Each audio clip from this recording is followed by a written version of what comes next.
I usually don't ask this early, but if you could like the video and subscribe, it would mean a lot. We're so close to hitting 1,000 subscribers, and your support can really help get my content out there. Thanks. James Hargrove. A 35-year-old marketing executive from Manchester, loyal, hardworking, and deeply in love with his wife. He has a sharp mind for business and prides himself on being practical and grounded.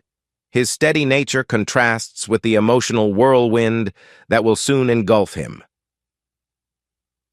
Emily Hargrove. A 32-year-old interior designer who loves the finer things in life. She's vivacious, charming, and always up for a night out with friends. Though she once adored James, she's begun to crave something more exciting, and this thirst for thrill leads her down a dangerous path.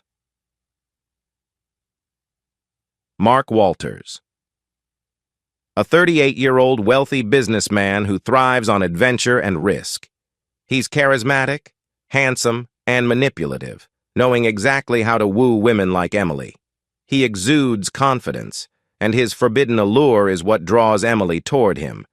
James Hargrove thought he had it all: a loving wife, a good job, and a future filled with promise. He and Emily had been married for 7 years, building a life together in their suburban Manchester home. To James, they were the perfect couple.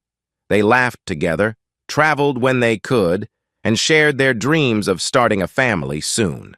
But behind closed doors, things weren't as perfect as they seemed. Emily had changed.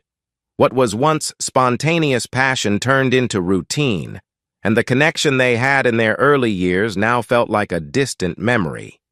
James, ever trusting, chalked it up to the natural progression of a long-term relationship. Everyone hit rough patches, right? But little did he know, the change in Emily wasn't just a phase. It was something much deeper, something he was about to uncover in the most devastating way possible. James sat in the kitchen, his laptop open, sipping his coffee as he replied to some work emails. Emily was out, again. Lately, she'd been out more and more, saying she was catching up with old friends, or had interior design projects that required late-night consultations. James had never doubted her before, but he couldn't shake the nagging feeling that something was wrong. It started small. Emily's phone, which used to sit on the kitchen counter or by her side, was now always in her hand, face down. The once loving texts she'd send him throughout the day had become brief and to the point. Conversations about their future had dwindled, and the playful banter that once filled their evenings had given way to silence. One night after Emily had come home unusually late, James decided to ask her directly. "Emily, is everything okay between us?" His voice was soft, filled with concern. She looked up from her phone, her face a mask of indifference. "What do you mean?" "I don't know. You've just been distant lately." Emily sighed and set her phone down. "James, it's nothing. I've just been busy with work. You know how demanding clients can be." James wanted to believe her, but his gut told him otherwise. Yet, he nodded, not wanting to push the issue further. It wasn't long after that conversation when James met Mark Walters for the first time. He and Emily had been invited to a dinner party hosted by one of her friends, Sarah, in the city center. James had never been particularly fond of these social gatherings, but he knew Emily enjoyed them. So, he went along. The party was held in Sarah's lavish flat in Deansgate, filled with people James didn't recognize. As the evening wore on, James found himself in a conversation with a group of men discussing football, while Emily flitted about, charming everyone with her wit and laughter. She looked radiant that night, in a sleek black dress that hugged her figure perfectly. James couldn't help but admire her from across the room. It was during one of those moments of admiration that James noticed a man watching Emily, a tall, dark-haired man with a sharp jawline and an expensive suit. James caught his eye and smiled politely, but the man didn't reciprocate. Instead, he continued to watch Emily with an intensity that made James uneasy. Later in the evening, Emily introduced him. "James, this is Mark Walters. He's an old friend of Sarah's. Mark, this is my husband, James." Mark extended his hand, his grip firm but cold. "Nice to meet you, James. I've heard a lot about you." James smiled politely. "All good things, I hope." "Of course," Mark replied, though there was something in his tone that James didn't like. The rest of the evening passed without incident, but James couldn't shake the feeling that something was off about Mark. He seemed too interested in Emily, and the way Emily laughed at his jokes, the way her hand rested on his arm just a little too long, made James uneasy. But once again, James pushed the thoughts aside. Emily was his wife. She loved him. She wouldn't betray him like that. Over the next few weeks, James noticed more changes in Emily. She was more secretive, more withdrawn, and whenever he asked her about her day, her answers were vague. One night, James decided to surprise her with a romantic dinner at home. He cooked her favorite meal, lasagna, and set the table with candles and their best silverware. He waited for her to come home, eager to rekindle the romance that seemed to be slipping away. But Emily didn't come home, not until nearly midnight, and when she did, she was distant, distracted. "Where were you?" James asked, trying to keep his voice calm. "Work ran late," she replied curtly, barely glancing at the candle-lit table. James looked at her, his heart sinking. "I made dinner. I thought we could spend some time together." Emily glanced at the table, then back at James. "I'm not hungry. I'm exhausted, James. I'm going to bed." As she walked past him and up the stairs, James felt a pang of helplessness. The woman he loved was slipping away from him, and he didn't know how to stop it. James couldn't ignore the signs anymore.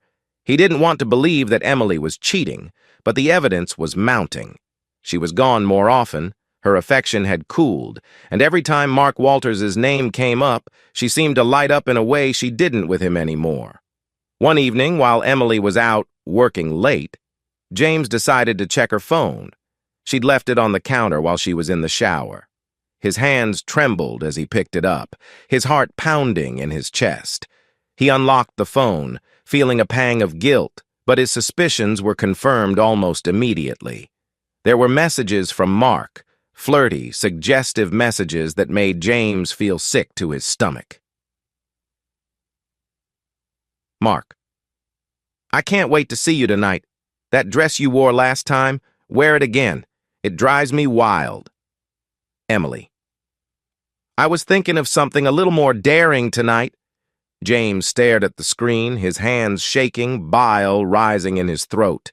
His worst fears had come true. Emily was cheating on him. And worse, she didn't even seem to care about hiding it anymore. He placed the phone back on the counter, his mind racing. What was he supposed to do now? Confront her? Demand an explanation? But as he stood there, another thought entered his mind. What if he could catch her in the act?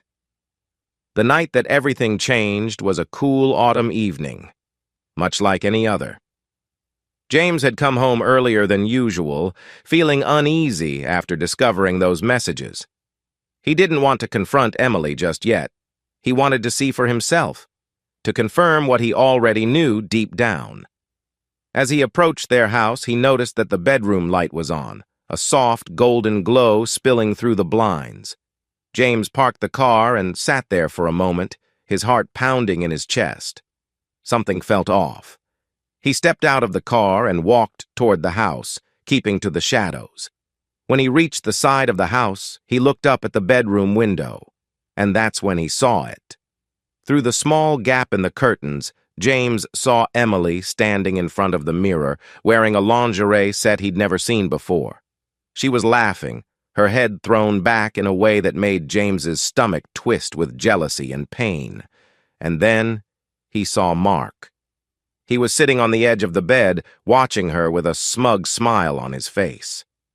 Emily turned to him, her hands moving seductively over her body as she performed a striptease, something she hadn't done for James in years. James felt a lump rise in his throat.